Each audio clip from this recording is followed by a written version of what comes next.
नमस्कार, आप देख रहे हैं एचएनएन न्यूज, जुनून सच दिखाने का। मैं हूं आशीष सिन्हा। हमारे खास शो प्राइम टाइम प्रहार में आपका बेहद स्वागत है। सुप्रीम कोर्ट ने फ्रीबीज कल्चर पर जो कहा वो राजनीति के केंद्र में लगी उस हवा को हवा देता है जिसे सालों से मुफ्त की रेवड़ियां कहा जाता है। अदालत ने साफ शब्दों में पूछा कि अगर सरकार सुबह से शाम तक फ्री खाना, गैस और बिजली देती रहेगी तो लोग काम क्यों करेंगे? क्या हम ऐसी संस्कृति बना रहे हैं जहां मेहनत की जगह निर्भरता बढ़े?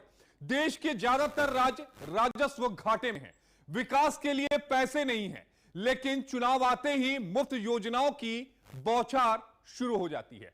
क्या यह कल्याणकारी नीति या तुष्टीकरण की राजनीति है? गरीबों की मदद करना जरूरी है, लेकिन जो भुगतान करने में सक्षम है और जो नहीं है उनके बीच फर्क किए बिना सबको मुफ्त राशन देना, क्या यह सही है?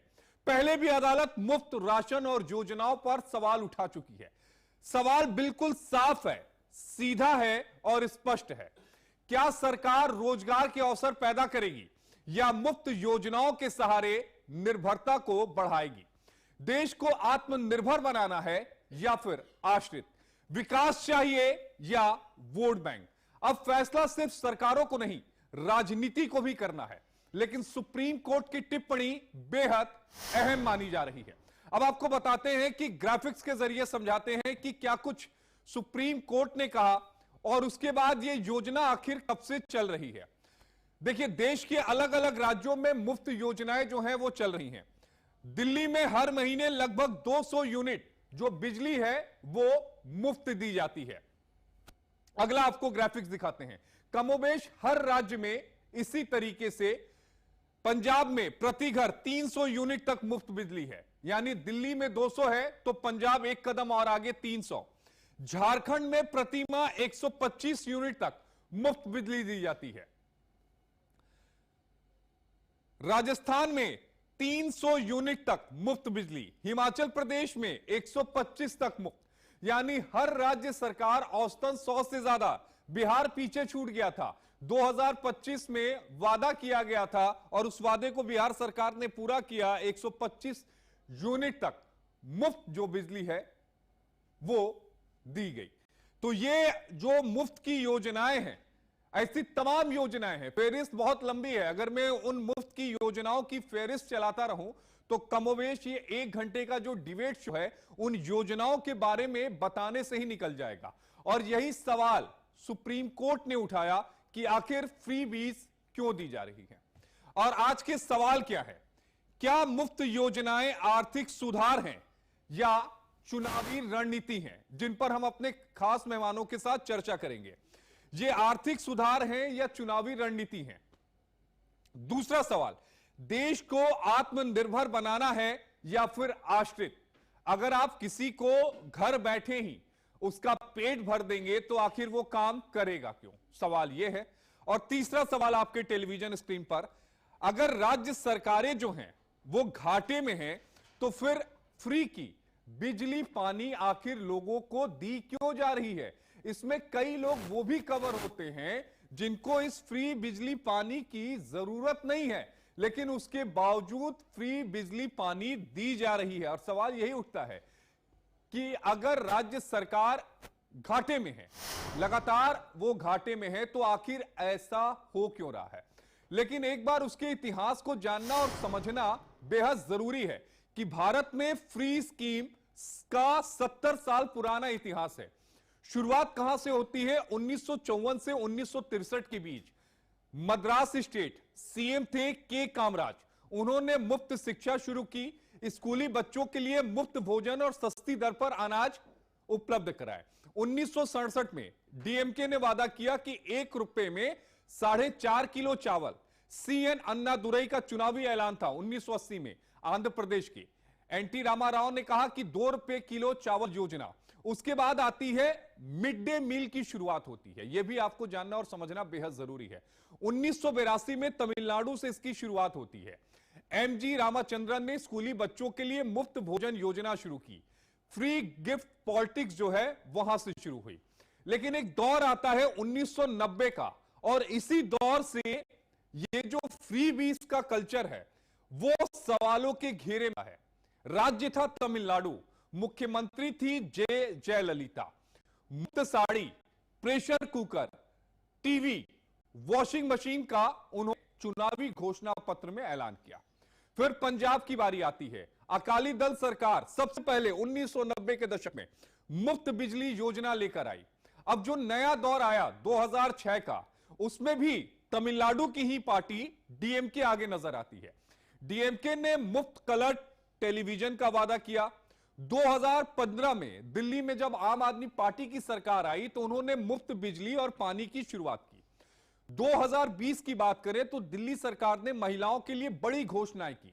डीटीसी और क्लस्टर बसों में मुफ्त सेवा, महिला सशक्तिकरण पर फोकस किया गया। पंजाब 2022 की बात करें, 1 जुलाई 2022 से इसे लागू किया गया। आम आदमी पार्टी की सरकार थी और हर घर को 300 यूनिट मुफ्त बिजली की योजना शुरू की गई, घरेलू उपभोक्ताओं को जिससे राहत मिली।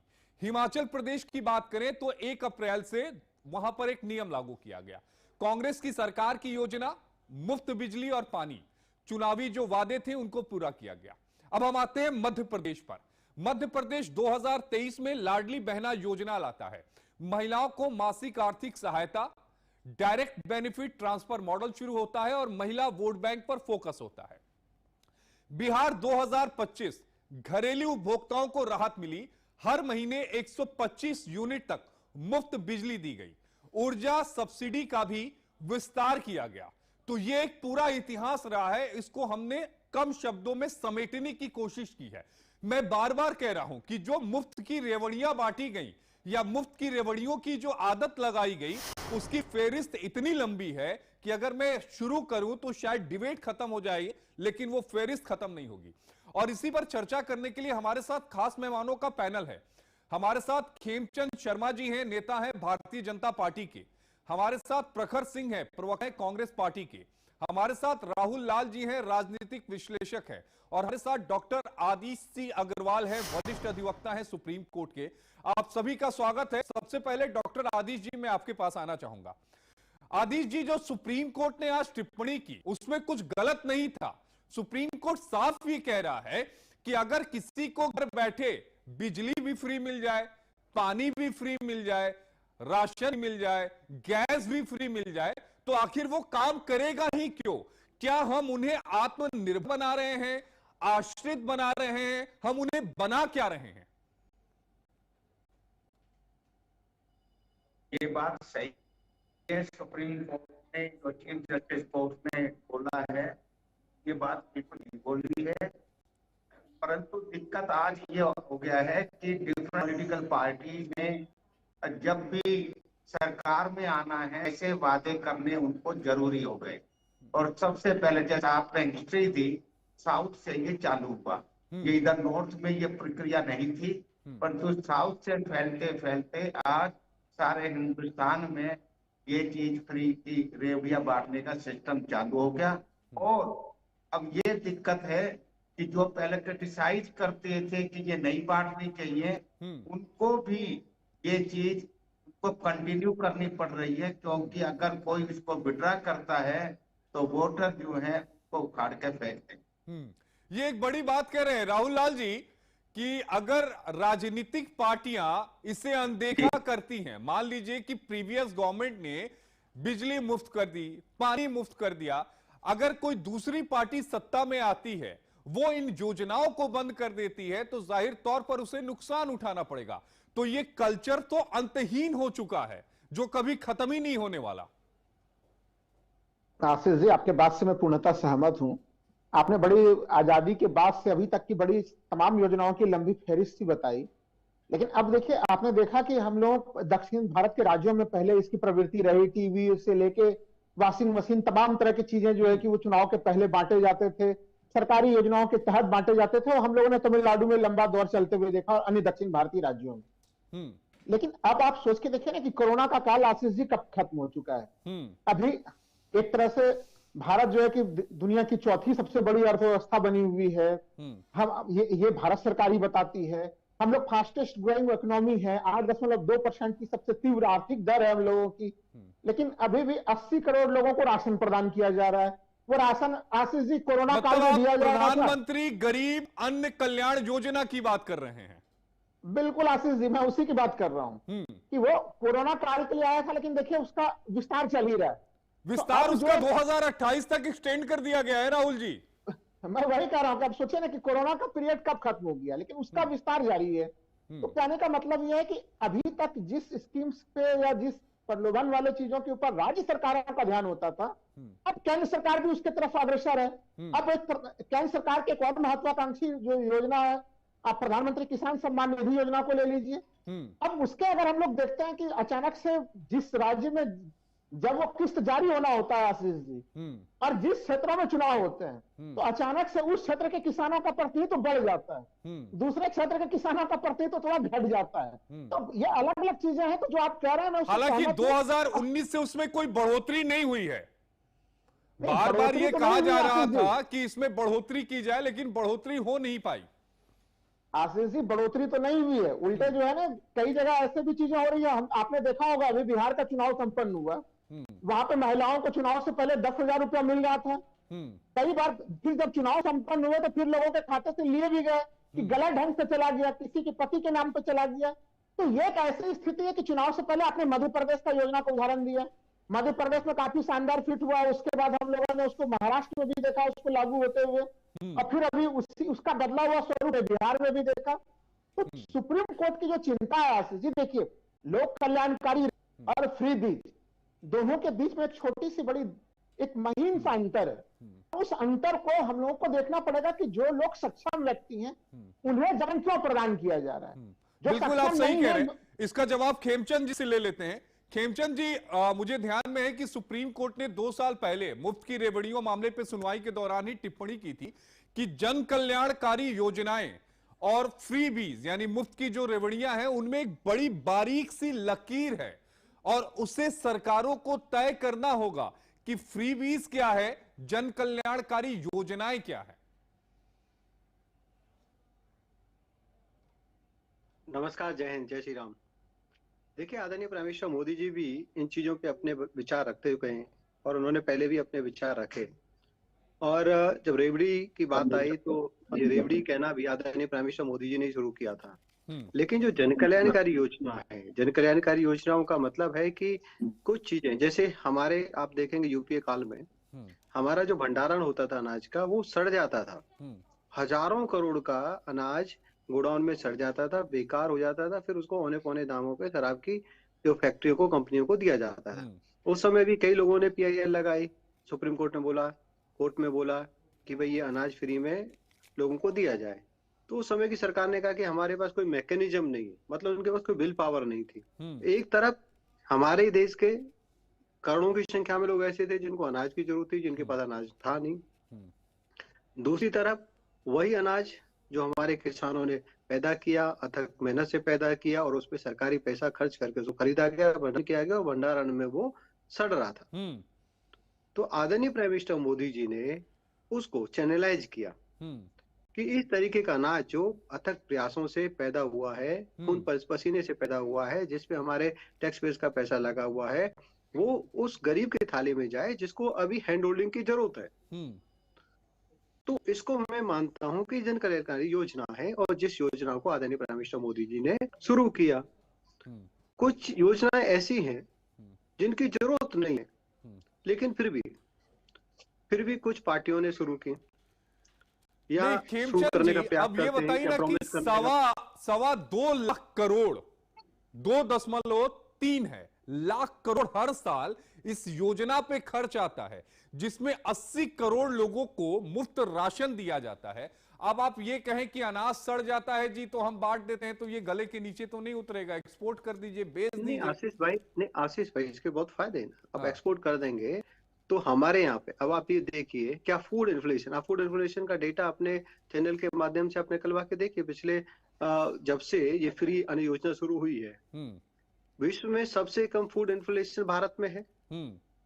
गरीब से गरीब आदमी भी खा पी रहा है, क्योंकि जब वो अनाज जो सड़ रहा है या औने पौने दामों पे शराब की कंपनियों को जा रहा है वही आज गरीब की थाली में जा रहा है। तो प्रचुर मात्रा में गाँव में, कस्बों में गरीबों के पास वो अनाज उपलब्ध है तो मार्केट में उसकी एक्स्ट्रा डिमांड नहीं है, तो औने पौने दामों में आटे के रेट नहीं बढ़ रहे हैं। आटे के रेट नहीं बढ़ रहे हैं, गेहूं लिमिटेड है तो इन्फ्लेशन नहीं बढ़ रहा है। तो ये कह देना कि इसके मैं तो ऐसा समझता हूँ इसके नंबर ऑफ बेनिफिट है।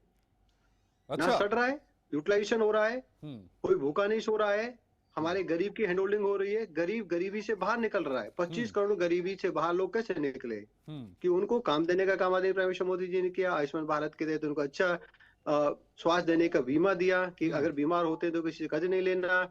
उनको गारंटी दी कि भाई आपको आपके घर के पास हम काम देंगे, उनके रजिस्ट्रेशन किया।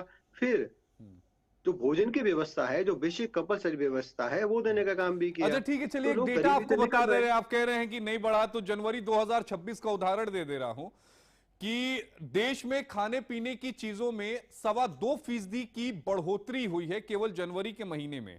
आपने चूंकि कहा कि दुनिया में सबसे कम है, तो मैं आपको यह भी बता दूं कि इंडोनेशिया की ही बात कर लीजिए, 1% से कम, जर्मनी में 1% से कम, फ्रांस में 1% से कम। तो ऐसे तमाम मुल्क हैं सर, मतलब अगर आप उदाहरण देते तो ऐसे कई सारे मुल्क निकाल दूंगा मैं। नहीं आशीष भाई, आप निकाल सकते हैं, लेकिन आपने एक महीने का बोला, मैंने एक ड्यूरेशन का बोला। आप एक ड्यूरेशन निकालिए, आप देखिए यूरोप में 15 से 20% तक फूड इन्फ्लेशन हुआ है। फूड आइटम्स पे रेट्स बढ़े हैं। पर्टिकुलरली आप अगर व्हीट और राइस के प्राइस देखोगे, जो फ्री में जा रहा है हमारे यहाँ पे, उनके प्राइसेस देखिए। आप वहाँ पे ब्रेड के रेट देखिए, पिछले 5 साल में कितने बढ़े हैं। और आप हमारे यहाँ पे देखिए, हमारे यहाँ पे आटे के रेट 5 साल में ऑलमोस्ट स्टेबल है सर। आप राशन मंगाते हैं घर से, घर का? लग रहा है मैं भी बाजार नहीं जा रहे वेजिटेरियन हूँ, मैं भी यही मुझे भी वही लग रहा है, ऐसा तो नहीं है कि वो अनाज आ रहा है। आशीष जी बाजार जाता हूँ, राशन की दुकान पे भी जाता हूँ, जो आम आदमी राशन खाता है वो राशन स्टेबल है।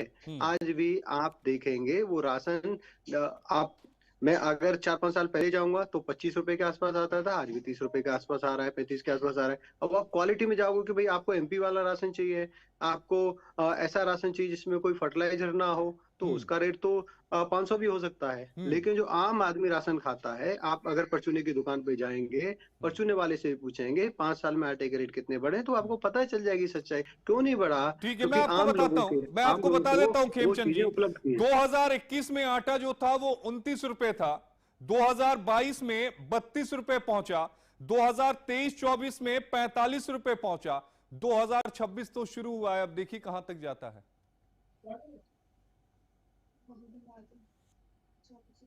यही डेटा है सर। अभी नहीं, आपने कौन से आटे का पता नहीं कहां से डेटा लिया, लेकिन मैं आपको जी को भी फ्री वाला मिलता है क्या? मार्केट में जाइए, अब आप देखेंगे, और यूपीए वर्सेस आप अगर एनडीए निकालेंगे तो food inflation is totally under control. ठीक है, प्रखर जी जवाब दीजिए। राहुल भाई मैं आपके पास आऊंगा, प्रखर जी को भी एक बार डिबेट में ला लें कि food inflation is far better than. ठीक है, प्रखर जी जवाब दीजिएगा खेमचंद जी की बातों का। और आप भी क्या फ्री बीज का समर्थन करते हैं क्या प्रखर जी? देखिए आशीष जी, आपको एक चीज समझनी होगी, हम सबको समझनी होगी, यू पे टैक्सेस, और उस टैक्सेस के उसमें हमको बहुत सारे बेनिफिट्स देने चाहिए गवर्नमेंट अपने सिटीजन्स को, और हमको देते हैं, मगर किसको देने चाहिए? गरीब सिटीजन्स को देने चाहिए। भारतीय जनता पार्टी, अभी देख रहे थे खेमचंद जी कैसे बोल रहे थे, किस तरीके से आंकड़ों की जादूगरी कर रहे थे। अरे भाई, इस देश की आधी से ज्यादा आबादी 2 वक्त तक खाना नहीं ले पा रही है, गवर्नमेंट को देना पड़ रहा। 81 करोड़ से ज्यादा लोगों को आप 2 वक्त तक खाना नहीं ले पा रहे हैं, गवर्नमेंट को देना पड़ रहा, और वो राइट टू फूड के तहत मिलता है साहब। और राइट टू फूड का एक क्राइटेरिया है, वो खाली गरीब लोगों को मिलता है। तो एक तरफ इस देश की आधी से ज्यादा आबादी गरीबी रेखा के नीचे आती है, तभी उसको राशन मिल रहा है, क्योंकि वो तो क्राइटेरिया के थ्रू मिलता है। और क्राइटेरिया के थ्रू नहीं मिल रहा है तो क्या आप गलत लोगों को राशन दे रहे हैं? ये भी भारतीय जनता पार्टी को पता चाहिए। और अगर इस तरीके का आधी से ज्यादा आबादी 2 वक्त राशन नहीं ले पा रही, तो फिर तो चौथी अर्थव्यवस्था, सबसे बड़ी अर्थव्यवस्था, ये सब आंकड़े 25 करोड़ जो लोग गरीबी रेखा से ऊपर आ गए, तो सारी इनके आंकड़े ही झूठे हैं। गवर्नमेंट का डेटा है, एक डेटा कह रहा है कि 81 करोड़ लोग 2 वक्त का खाना नहीं खा पा रहे, और दूसरी तरफ कह रहा है कि 25 करोड़ लोग गरीबी रेखा से नीचे आ गए, ऊपर आ गए, सॉरी। तो भारतीय जनता पार्टी को खुद डिसाइड करना है। और देखिए, समझने वाली बात है, जब हम गवर्नमेंट में थे तो हमने क्या किया था? हमने लाखों करोड़ रुपए किसानों का माफ किया था। इन्होंने क्या किया? इन्होंने 15 लाख करोड़ से ऊपर अपने उद्योगपति दोस्तों का माफ किया।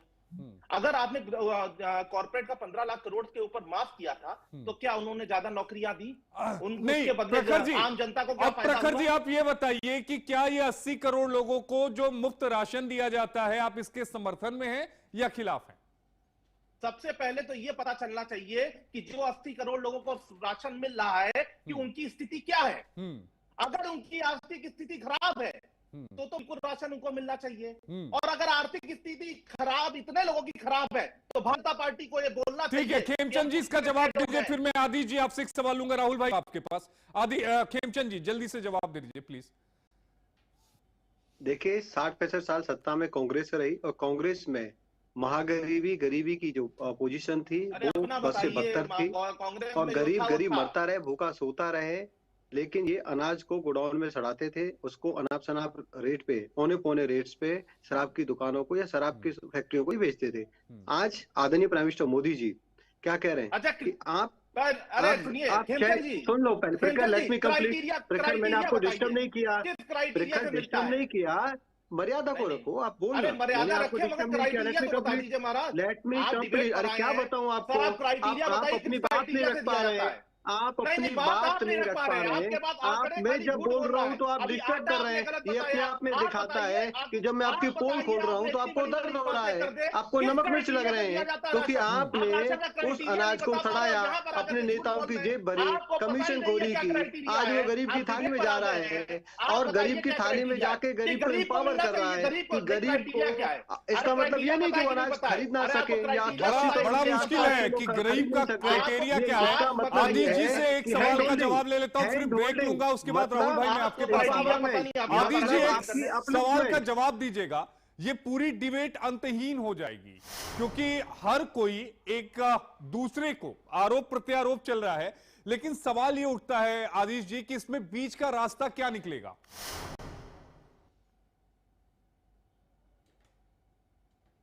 आदित्य जी,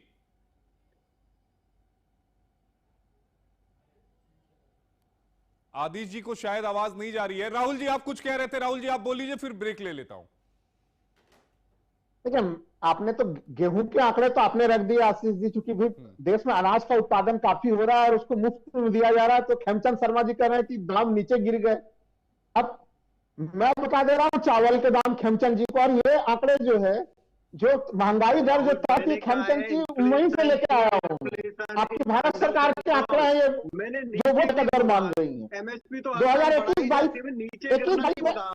में 26 रुपया किलो, सुन तो लीजिए खेमचंद जी कैसे बढ़ा है इसका मूल्य। 22 तारीख में 30 रुपया ऑप्शन मान रही है कम से कम, 23-24 में 34 रुपया, सुन लीजिए 24-25 में 40 रुपया, और आज के डेट में 25-26 में आके चावल के दाम 55 रुपया है कम से कम। ये आपकी सरकार ही मान रही है, मैं अपने घर से नहीं लेके आया हूँ, आप देख लीजिएगा जाके। इसमें ये जो आप तर्क दे रहे हैं कि नहीं 80 करोड़ लोगों को राशन दिया जा रहा है इसलिए देखो महंगाई कम हो गई है, ये हेमचंद्र जी, हेमचंद जी सुन लीजिए, और आप मेरी बात को सुनिए पहले। देखिए ये तर्क तो नहीं चलेगा कि अगर विपक्षी पार्टियां कर रही हैं तब तो वो रेवड़ी संस्कृति है, भारतीय जनता पार्टी करे तो वो लोक कल्याणकारी राज्य वाली स्थिति है। ये दोनों दोहरा मापदंड की स्थिति नहीं होगी, और आप तो वादा भी पूरा नहीं करते। आप तो दिल्ली में भारतीय जनता पार्टी ने महिलाओं को वादा किया था 2,500 रुपया देने के लिए। अब आपके रेखा गुप्ता जी के जो है कि सरकार में आए हुए कितने समय हो गए, कितने महीने हो गए, उस समय आप लोगों ने वादा किया था कि हम प्रथम कैबिनेट बैठक नहीं करेंगे। तो चलिए ये एक नया समाधान निकाला है आप लोगों ने, अच्छी बात है कि रेवड़ी संस्कृति से बचने के लिए कि चुनाव से पहले घोषणा भी कर लो, बाद में देने की जरूरत भी नहीं है। इस मामले पे आपको खाने के आइटम्स, खाने की चीजों पे, प्रधानमंत्री जी ने कहा था कि अगर रेवड़ी संस्कृति आएगी तो उसके हमारे अर्थव्यवस्था को बड़ा नुकसान होगा, लेकिन उस संस्कृति की तरफ आप भी अग्रसर होते चले जा रहे हैं।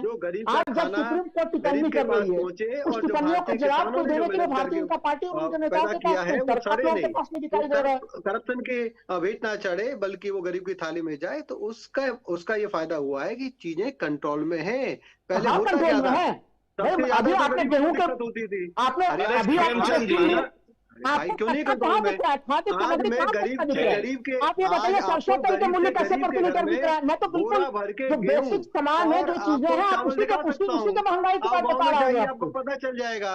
आज बोरा भर के आप गरीब गाँव में तो देखिए ना, आपकी गाँव की ग्रामीण अर्थव्यवस्था की हालत ये हो गई है। वहाँ चीजें गाँव में ग्रामीण मार्केट में प्रेशर नहीं है, जब डिमांड नहीं होगी तो प्रेशर नहीं होगा, प्रेशर नहीं होगा तो इन्फ्लेशन कहाँ से बढ़ेगा? ठीक है, वक्त एक ब्रेक का हो गया है। ब्रेक के बाद मैं आऊंगा, कांग्रेस के प्रवक्ता साहब आपके पास आऊंगा, लेकिन एक छोटा सा ब्रेक के बाद फौरन हाजिर होते हैं।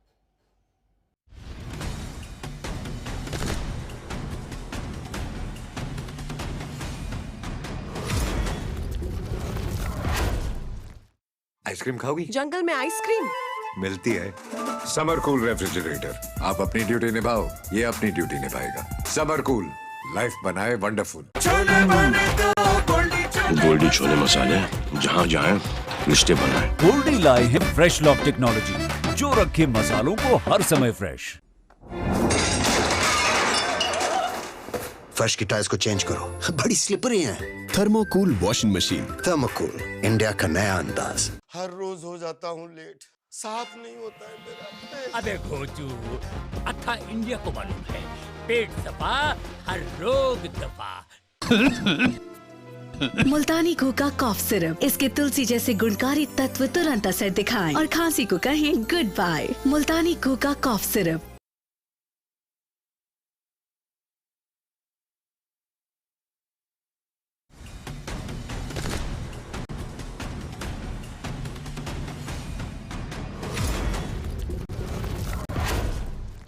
ब्रेक के बाद आपका स्वागत है। वापस अपने डिबेट पर चलते हैं। हमारे साथ चार खास मेहमान इस समय बने हुए, सीधे चलते हैं प्रखर जी के पास, कांग्रेस के प्रवक्ता हैं। प्रखर जी, आप कुछ कह रहे थे, आप अपनी बात पूरी करिएगा। देखिए आशीष भाई, समझना होगा गवर्नमेंट का काम क्या है। गवर्नमेंट का काम है रोजगार पैदा करवाना, ये देश आगे बढ़े, ज्यादा से ज्यादा कॉर्पोरेट बने और ज्यादा से ज्यादा रोजगार पहुंचे। जब बच्चा खुद कमाएगा तो वो सब चीजों पर खुद खर्च करेगा। यहां पर गवर्नमेंट क्या कर रही है, भारतीय जनता पार्टी एक ऑस्ट्रिच होता है जानवर, वो अपना सर जब नीचे का, उसको जानवर नहीं होता है, पक्षी होता है वो।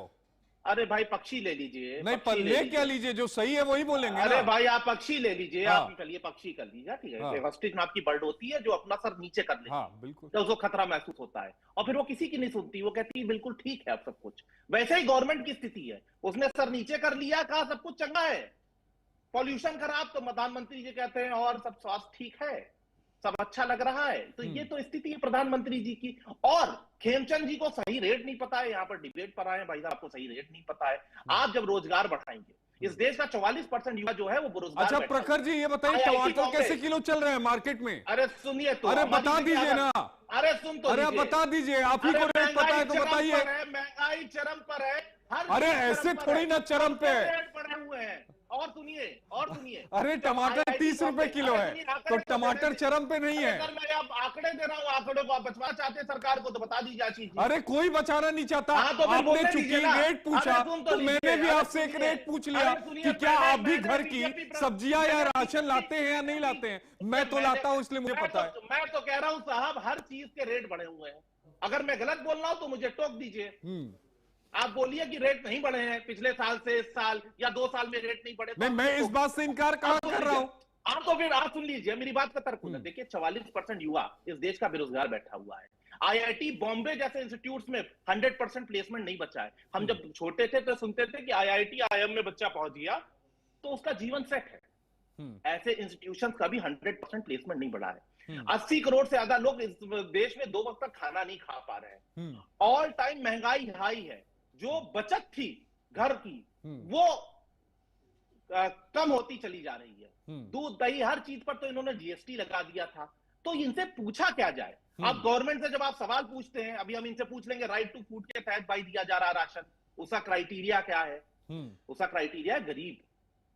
तो अगर 84 करोड़ लोगों को 81 करोड़ लोगों को दिया जा रहा है तो इसका मतलब वो लोग गरीब है। खेमचंद जी इसका जवाब दीजिएगा प्लीज। पैनल में बैठे किसी और को तो नहीं मिलता, ना खेमचंद जी को मिलता होगा। नहीं, मुझे तो नहीं मिलता। नहीं, मुझे भी नहीं मिलता साहब। हाँ, क्योंकि मैं अपना बता देता हूं भाई साहब, मेरी तो सैलरी से घर चलता है, मुझे नहीं मिलता। आशीष भाई, मुझे आपको क्यों नहीं मिलता? क्योंकि हम उस क्राइटेरिया में नहीं आते। ईश्वर ना करे उस क्राइटेरिया में आए भगवान। हाँ तो ऐसा मत करिए, कोई नागरिक उस क्राइटेरिया में ना आए।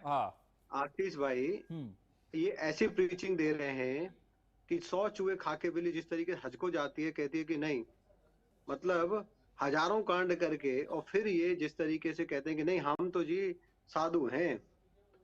अरे 65 साल तो आपके हाथ में सत्ता थी, क्यों नहीं आपने गरीबी खत्म की? 81 करोड़ लोग आपने गरीबी भारत में रहने दी?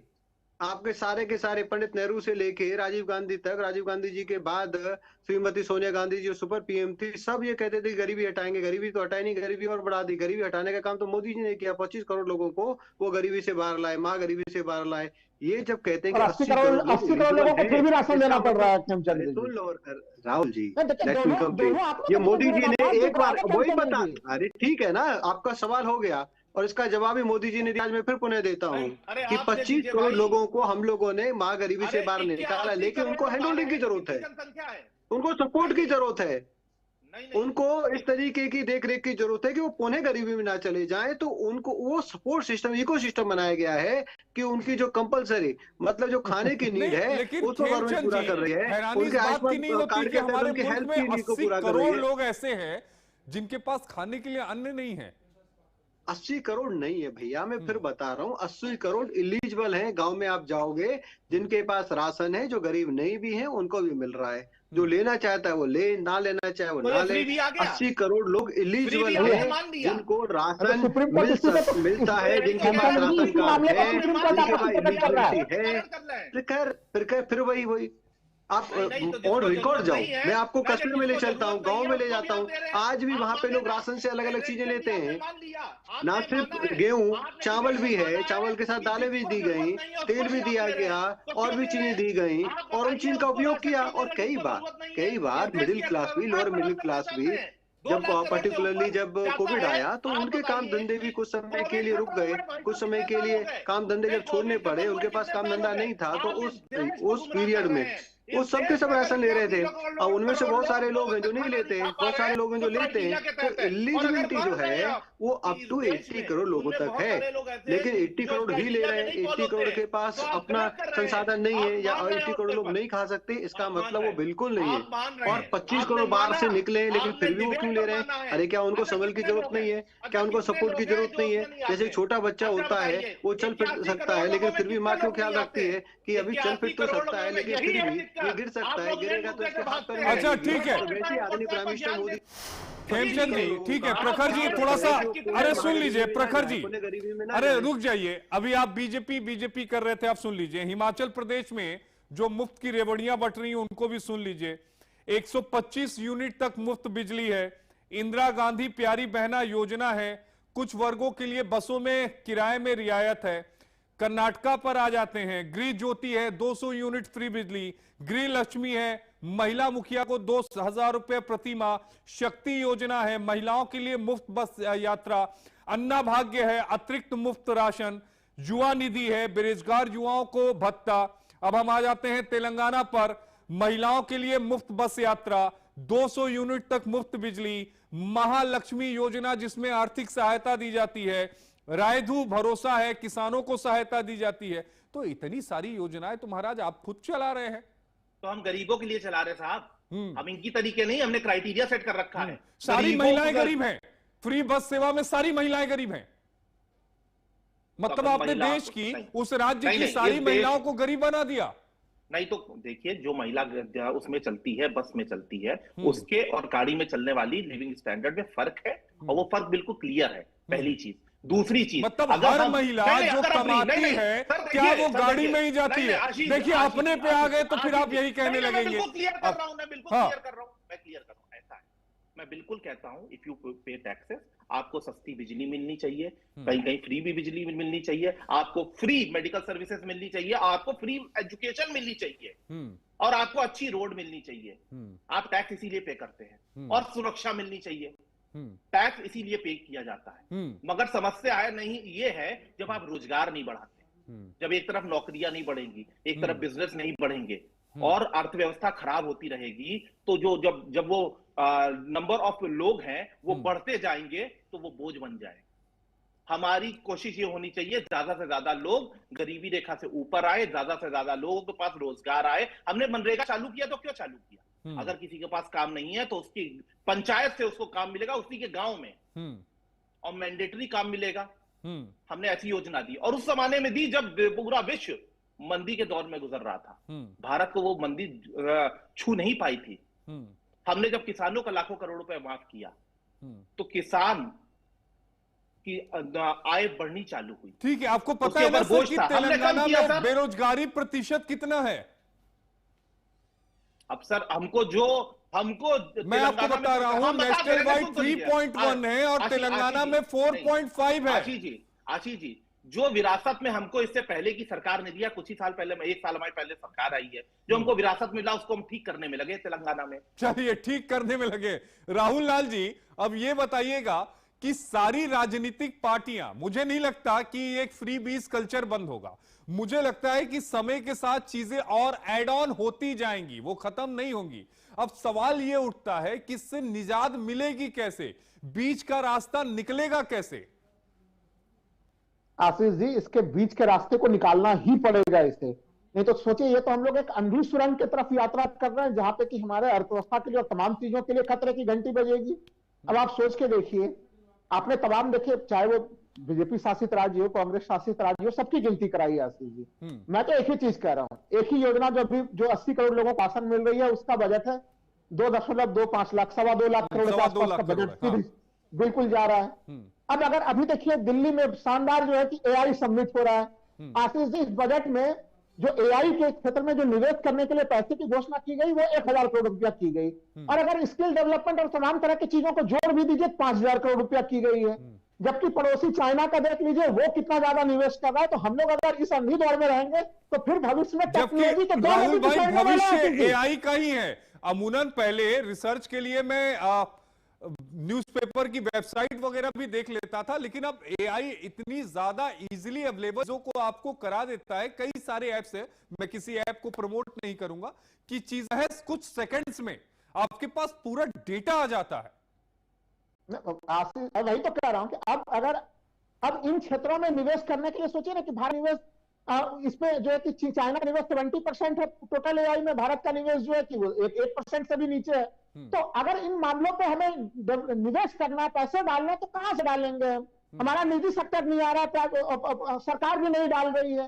तो ये जो हम लोग एक अंधे रेस में पड़े हुए हैं, जो शुरुआत में चर्चा हुई थी कि अगर किसी ने पहले ही वो गलत ट्रैक पे रास्ते पे चले आए तो फिर मजबूरी में दूसरे लोग भी उसी ट्रैक पर जबरन चलने के लिए मजबूर हो रहे हैं। हमें तो लग रहा है कि सुप्रीम कोर्ट की तरफ से संभवतः, हालांकि वो योजनाओं के मामले में कितना ज्यादा हस्तक्षेप कर सकेगी, क्योंकि योजना बनाना वो राज्य सरकार और केंद्र सरकार के हाथ का मामला है, कई बार वो लेकिन कुछ ना कुछ स्पष्ट दिशा निर्देश होना चाहिए। और कम से कम जो लोक लुभावन घोषणाएं की जाती हैं, कि अगर कोई पार्टी वो घोषणा कर रही है तो उसके लिए बजट का इंतजाम कहां से होगा, उसको आप कैसे इंप्लीमेंट कीजिएगा, तभी वो उसको अनुमति मिलनी चाहिए चुनाव के समय लोक लुभावन घोषणा करने के लिए। नहीं तो हम लोगों ने दिल्ली में देखा कि महिलाएं अभी भी 2500 रुपए महीने का इंतजार कर ही रही है। कैबिनेट के प्रथम बैठक का भी इंतजार हो रहा है।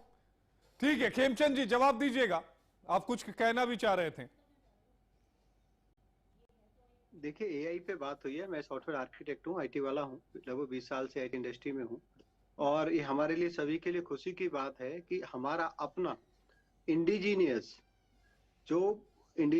अभी तक हम कहते हैं कि हम चैट जीपीटी यूएस वाली है या फिर चाइनीज एआई है, आज हमारा अपना मॉडल डेवलप हुआ है, लॉन्च हुआ है, सर्वम, हम सब उसको देखें, कंप्रीहेंसिव है, डिटेल्ड है, डेप्थ है, इंडियन मेड है, मेड इन इंडिया है, और इतना ज्यादा वास्ट है कि उसको देख के जो गूगल के सीईओ हैं या फिर बाकी जो कंपटीटर्स हैं, उनकी भी आंख खुली की खुली रह गई हैं।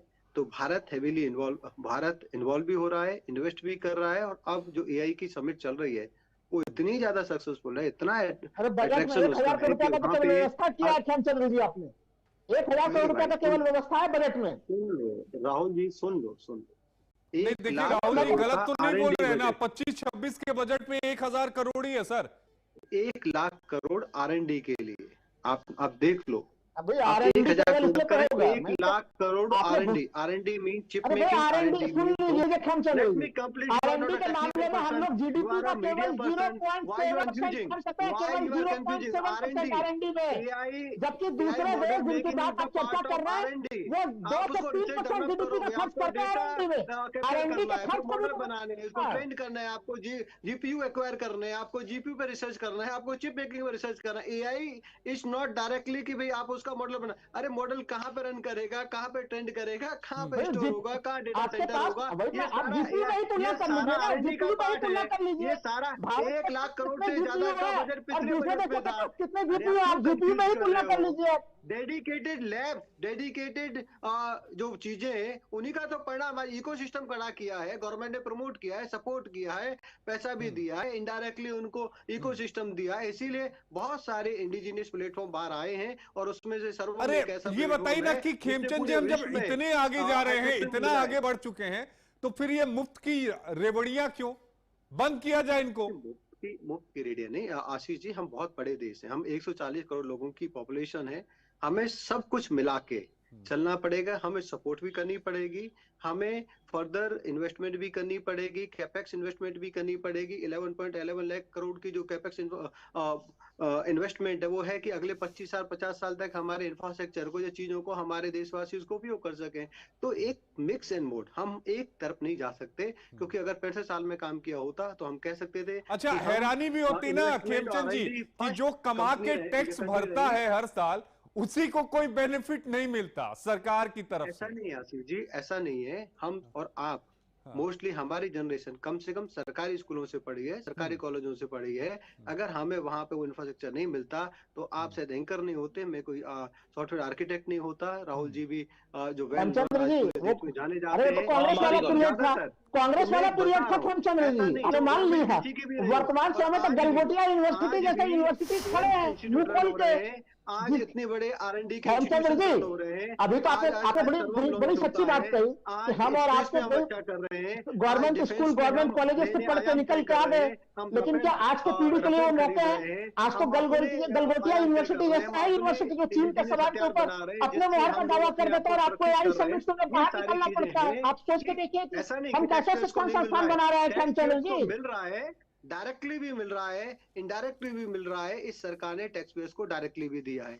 क्या डायरेक्टली मिला है खेमचंद्र जी, बता दीजिए। इस बजट में हमें तो कुछ दिखाई दिया नहीं है कि टैक्स पेयर्स को कुछ बड़ा लाभ मिला हो इसमें। आप लाभ दे सकते थे, लोग लाभ की उम्मीद कर रहे थे, वो तो कोई लाभ मिला ही नहीं उन्हें। तो ये सारी चीजें लाभ सीधा टैक्स पेयर्स को दिया है और ट्रू टैक्स पेयर्स उस लाभ को कहाँ मिला है लाभ? इस बार इस साल के बजट में टैक्स पेयर को कौन सा लाभ मिला है बता दीजिए। लगभग मैं टैक्स पे करता हूँ और जितना इजीनेस और जितना फ्लैट टैक्सेशन सिस्टम अब इस सरकार ने किया है। हाँ, अब हम नया से लाभ का फॉर्मूला है कि टैक्सेशन के सिस्टम को सरलीकृत कर दिया गया। नहीं, लाभ की उम्मीद जब टैक्स पेयर करते हैं तो वो टैक्सेशन सिस्टम को केवल सरलीकृत करने की उम्मीद नहीं करते। राहुल लाल जी, हालांकि देखिए मैं भी आपकी इस बात से एग्री करता हूं कि इस बार उम्मीद थी, टैक्स पेयर को ये उम्मीद थी कि सरकार जो पुराना टैक्स स्लैब है, जो उसकी कुछ रियायतें थी, वो नए टैक्स स्लैब में वो इंक्लूड करेगी, लेकिन ऐसा हुआ नहीं, ये ऐसा हो नहीं पाया। बहरहाल प्रखर जी कुछ कह रहे थे। प्रखर जी, इनको शायद पता नहीं कि हैदराबाद और बेंगलोर भी अभी 50% रिबेट, पहले वो मेट्रो सिटी नहीं माने जाते थे, अभी वहां पे रहने वाले लोग भी 50% रिबेट के अनुसार जो HRA की एग्जेम्पशन होती है उसमें वो एलिजिबिलिटी रहेगी। फिर अच्छा, बेंगलोर मेट्रो सिटी पहले नहीं माना जाता, फाइल रिटर्न करने की डेट्स हैं, समय पीरियड है, उसको भी बढ़ाया गया है। बेंगलोर तो पहले मेट्रो सिटी नहीं माना जाता था। बेंगलोर हैदराबाद में 50% नहीं मिलता था। वो मेट्रो सिटी पहले कर रहे हो, क्यों कंफ्यूज कर रहे हो? मेट्रो माना जाता था टैक्स एग्जेम्पशन के लिए, HRA के लिए। It was not 50%, only 4 cities, Delhi, Mumbai, Chennai and Kolkata were consider under the 50%। अभी ये दो को भी ऐड किया है। ठीक है खेमचंद भाई, प्रखर जी को सुन लेते हैं एक बार। प्रखर जी बोलिए ना प्लीज। ऐसा खेमचंद जी ने AI की बात करी तो ये बात तो सही है कि गलगोटिया यूनिवर्सिटी का डंका पूरे विश्व में बचा, पहली चीज। दूसरी चीज, 1000 करोड़ का खाली बजट रखा है, तो इतनी बड़ी R&D की बात कर दी कि 1 लाख करोड़ का है, तो साइलेंट हो गए, कुछ आ गया ना भैया। कोई एक चीज तो आप लाइन नहीं स्पेसिफिक AI बताते तो मैं मान देता, तो आपने बात। और रही बात बजट की, तो इस बजट में बजट कम कर दिया गया। अगर आपका बजट में इस बजट में स्वास्थ्य का सोशल बजट कम मीडिया कर दिया कंपनियां गया, पैदा इस हुई, बजट में जिस किसान का तरीके बजट कम कर दिया गया, से ई-कॉम कंपनियां पैदा हुई और वो सारी की सारी विदेशों में और भारत में सिर्फ और सिर्फ उन्होंने कस्टमर बनाए, भारत के डेटा को चोरी किया, यूटिलाइज किया। वैसा एआई के जमाने में होता, आज एआई का अपना कंप्रीहेंसिव डिटेल वास्ट मॉडल अगर आज लॉन्च होता है, एआई का अपना प्लेटफॉर्म लॉन्च होता है, it is because of current government की करंट गवर्नमेंट ने वो इकोसिस्टम बनाया, सपोर्ट दिया, इंकरेजमेंट दी और वो माहौल बनाया कि भारत अपना एक ऐसा मॉडल अल्टरनेटिव प्लेटफॉर्म प्रस्तुत करे जिसको भारतीय यूज कर सके। और ये आपको बताऊं भाई, ये मॉडल ऐसा है विच कैन वर्क उसको पढ़ के बोलने लगते हैं, by using more than 22 language. Bharat में 22 से ज्यादा लैंग्वेज बोली जाती है, 22 से 22 लैंग्वेज में आप इस मॉडल पे काम कर सकते हो। इतना कंप्रिहेंसिव मॉडल बना है, तो credit goes to the current government, current leadership और करंट थिंक टैंक। अगर कांग्रेस होती तो हम फिर भी कुछ फिर जैसे पहले होते थे वैसे पिछले होते, हम लीडर्स नहीं होते। आज हम लीडर्स हैं। एआई में आज अगर पूरा विश्व आज भारत मंडप में इकट्ठा हो रहा है, तो लीडरशिप वहाँ पे हो रही है, थिंक टैंक्स वहाँ पे आ रहे हैं, सारे इन्वेस्टर्स वहाँ पे आ रहे हैं, प्रोड्यूसर्स वहाँ पे आ रहे हैं। देना चाहिए तो ये रोबोट की तरह बोलने अगर यहाँ पर आ गए तो बोलते रहिए, मगर इससे ऐसा कुछ नहीं है। आपको बताना पड़ेगा आपने इस बार स्वास्थ्य का बजट कम क्यों किया, आपको इस बार बताना पड़ेगा कि डिबेट डिरेल हो रही है। आपने किसान का बजट क्यों कम अरे किया? मुफ्त की रेवड़ियों पे डिबेट थी, बजट भी चला गया, एआई भी चला गया, लेकिन समाधान निकला नहीं। आशीष भाई अगर ये बता दें कि जो 81 करोड़ लोग हैं उसमें कितने अमीर है कितने गरीब है, तो मैं यही मान जाऊं, यही डेटा बता दें। और अगर सबको मिल रहा है तो भाई हम लोग को क्यों नहीं मिला? सबको मिलना चाहिए। नहीं भाई हमें चाहिए नहीं, हमें नहीं चाहिए। अगर आप सबको दे रहे हैं तो पूरे देश को दीजिए। और अगर आपने क्राइटेरिया बना रखा है तो क्या क्राइटेरिया है? अगर 81 करोड़ लोग आपने चुने होंगे ना, हमारी पॉपुलेशन तो 100 करोड़ से ऊपर की है, अगर उसमें से आपने चिन्हित किया 81 करोड़ लोग, तो किस क्राइटेरिया से चिन्हित किया? वो क्राइटेरिया आपको मालूम ही नहीं है। और अगर वो गरीबी के आधार पर है तो 81 करोड़ लोग इस देश में गरीब हैं जो 2 वक्त तक खाना नहीं ले पा रहे हैं। इस बात को आपको मानना पड़ेगा। आधी से ज्यादा जनसंख्या को आपने इस हालत में पहुंचा दिया है कि 2 वक्त का वो खाना नहीं ले पा रही है। इस देश का कर्जा आपने 55 लाख करोड़ से 2 लाख करोड़ के ऊपर पहुंचा दिया है। ये बात आपको माननी पड़ेगी। ठीक है, अब समय कम बचा है, सबसे एक फाइनल कमेंट लूंगा, खेमचंद जी।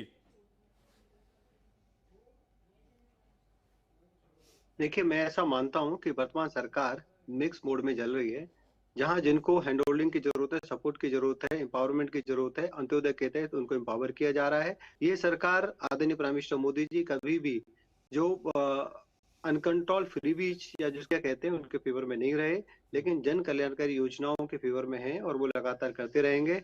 हम इन्वेस्टमेंट फोकस फ्यूचरिस्टिक जो अप्रोच है, जिससे हमारे देश को एक रोड मैप मिल सके, वाले समय में 15, 20, 25 साल तक हमारे देशवासियों को उसका लाभ मिल सके, उस ओर काम कर रही है। इसीलिए आपने देखा होगा जो कैपेक्स है वो बहुत बड़ा बजट है और उस पर काम किया जा रहा है, इंफ्रास्ट्रक्चर पे काम किया जा रहा है, मॉडर्नाइजेशन पे काम किया जा रहा है, टेक्नोलॉजी पे काम किया जा रहा है, R&D पे काम किया जा रहा है। इसलिए आज हम लोग पिछलग्गू नहीं है, हम लोग दूसरों का चेहरा देखने वाले नहीं है, but we are a leader and we are equally leading in all the area. Prakhar ji, देखिए, ये मौखिक रूप से बोलते कि we are the leaders in every area, मगर आंकड़े कुछ और बताते हैं। धरातल पर रहिए, इस देश के काम करिए, इस देश के लोगों के लिए काम करिए। आपको सरकार में चुना गया है तो इस देश के युवाओं के लिए काम करिए, नौजवानों के काम करिए, इस देश के किसानों के लिए काम करिए।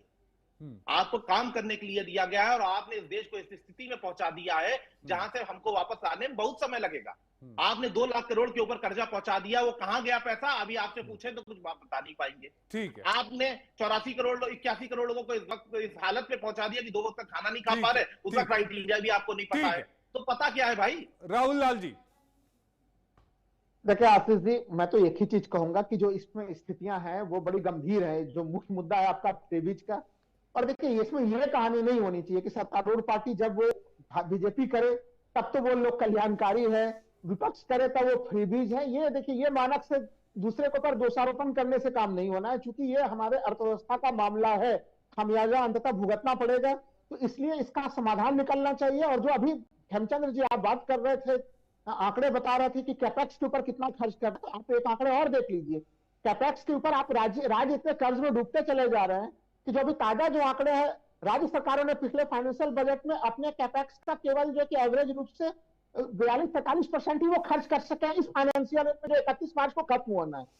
तो ये स्थितियां क्या अब इतने कम समय में वो बाकी राशि खर्च कर सके कि नहीं कर सकेगी, उनके पास पैसा भी नहीं है। राहुल लाल जी, मुझे लगता है कि ये समझना पड़ेगा मुल्क को, क्योंकि हम अपने आने वाली नस्लों को कमजोर कर रहे हैं। अगर पेट भरा होगा तो काम करने की इच्छा नहीं होगी, ये बात आप भी जानते हैं, हम सभी जानते हैं। और मुफ्त की रेवड़ियां एक ऐसी मलाई होती हैं कि एक बार जुबान पर उसका स्वाद आ जाए तो फिर वो जुबान से जाता नहीं और कोई उसे ले सकता नहीं। तो सरकारों को इस बारे में सोचने की जरूरत है। बहुत शुक्रिया राहुल लाल जी आपका, खेमचंद जी आपका, आदिश जी आपका और प्रखर जी आपका। इस न्यूज बुलेटिन में वक्त एक ब्रेक का हो गया। ब्रेक के बाद फौरन हाजिर होते हैं।